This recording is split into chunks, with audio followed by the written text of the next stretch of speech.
যে আমরা আমাদের মার জন্য দোয়া করব, আমরা আমাদের বাবার জন্য দোয়া করব, আমরা আমাদের স্ত্রীদের জন্য দোয়া করব, যাদের সন্তান আছে আমরা আমাদের সন্তানদের জন্য দোয়া করব আল্লাহ রাব্বুল আলামিনের দরবারে। আমার প্রিয় ভাইরা,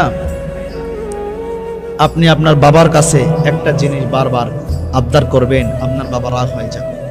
আপনি আপনার মার কাছে প্রতিদিন যদি আবদার করেন, আপনার মা একসময় বিরক্ত হয়ে যাবে।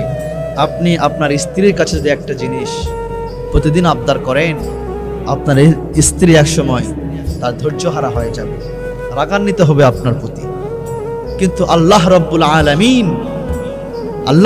আলামিনের দরবারে যে বান্দা চায়, আল্লাহ পাক সে বান্দার প্রতি খুশি হয়ে যায়, সুবহানাল্লাহ।